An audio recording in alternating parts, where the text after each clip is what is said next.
So when somebody says this and says, no, no, no, I am this intellectual, the rules of the society don't apply to me, I will sit in some remote corner of an academic campus, enjoying the benefits of the state and calling for its destruction because I'm a global citizen. Give up the benefits of the state. Give up the benefit of the state and beg for food the way the true seeker was expected to before. Bhiksha mango, then ask for it. Okay? But on the one hand, you constantly want entitlements, freedoms, concessions, raise in this, raise in that from the state, and you're still attacking the state. Jis thali mein khaya, usi mein chhed kiya. Guess who's back? Still doing that shit, Andre? Oh, for sure. When you say that this temple does not allow women and it has a problem with women, it is based on misogyny, it's based on patriarchy, I want to ask each of these people, what do you know about the temple before you have made that comment? What have you read before you have made that comment? Are you saying that you know better than centuries of people who have actually worshipped at the temple and who have practiced that particular faith? Unless and until you have a specific position, kindly don't make yourself the representative of the entire female community. You're not. Second, you can't speak on behalf of believers, you can't speak on behalf of the deity, you can't speak on behalf of the temple. To put it in the language of Game of Thrones, you know nothing, Jon Snow. Sir, let me complete. Abhi Sai Deepak sir ne, I am not against anything. I'm a Brahmin girl. I respect Hinduism. I respect everybody.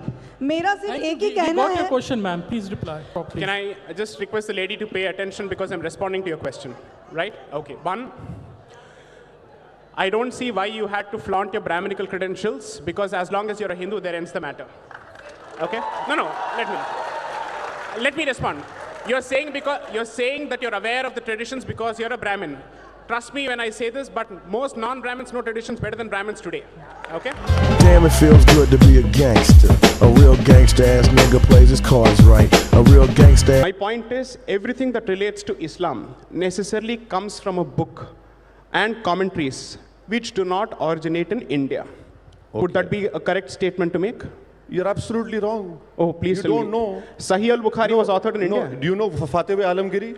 Go ahead, Fatwa Alamgiri? Oh, so you use Fatwa Alamgiri to actually... Listen to me. Where was Fatwa Alamgiri written? No. The question is, when you issue a fatwa, do you use the Quran or what are you using? Are you debating with me or an anchor? I am asking you. You want to debate with me? I'll answer. I am asking you a straightforward question. I am answering you in a straightforward way. Please listen to me. You have. Should I rephrase the question for you to understand it better? I understood where you're coming from. Answer, please. Do you believe that the Islamic law is only Quran and Sunnah? No. You're absolutely wrong. Go ahead, please explain. No, it is not. Right. It is Quran, it is Sunnah, right. It is the judicial or the fatwas given. It is Sunnah is Hadith only. Hadith only. Then you have schools of thought. Right. Hanafi, Shafi'i, Maliki, Fiqh. Right. Then you have Fatwa Alamgiri. There are so many books. So these schools of thought, what is the basis of the schools of thought? Is the every religion, every school of thought. Right. Basically, has the audience understood the question? Okay, great. No, listen. Yes, please. Fantastic. Right. Majority of Indian Muslims are Hanafis. Right. Okay. We follow Fatwa Alamgiri. Okay. And that protection, where it comes from? Article 26. Okay. Isn't it? And what is the basis of Fatwa Alamgiri? Fatwa Alamgiri is the opinion of the Islamic scholars who were born in India. Based on what? Based on Quran and Sunnah. Thank you. X gon' give it to you. Wait for you to get it on your own. X gon' deliver to you. Knock, knock, open up the door, it's real. When I'm angry, my mother tongue will immediately come to my tongue. Or the language that I use more often, which is Delhi's lingo, will immediately come. Right? What does it tell you? That notwithstanding all the external stimulus that is put on human behavior, nature is nature. Training is training. Genetics is genetics to a significant extent.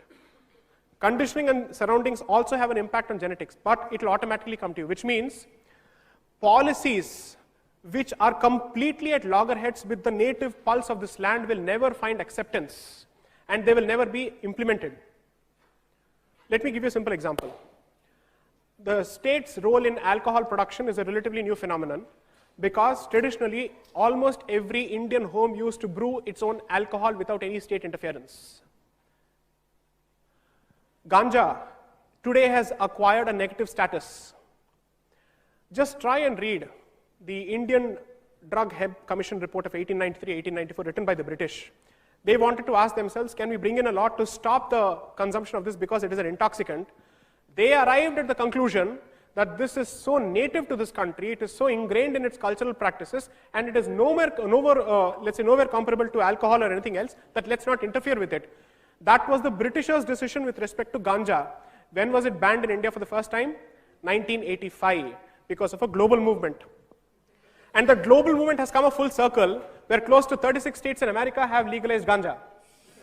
And now we are wondering, oh, master ne ab to ulta kar diya, main kya karu? Usne to palti maar di. Meri sense of originality to घटिया हो गई. It's the motherfucking Eagle Double G. Snoop Dogg. I'll start with my first question. I'm so sorry. No, this is the culture of India that all three South Indians are sitting and you're asked to speak in Hindi. Good.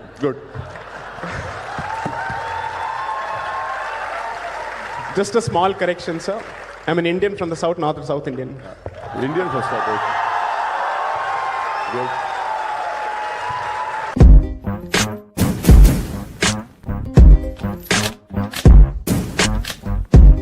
जो treatment रजाकर्स ने हैदराबादी हिंदुओं के साथ किया था, पाकिस्तान में हिंदुओं के साथ वही हो रहा है. Therefore, there is a specific persecution which is based on religion.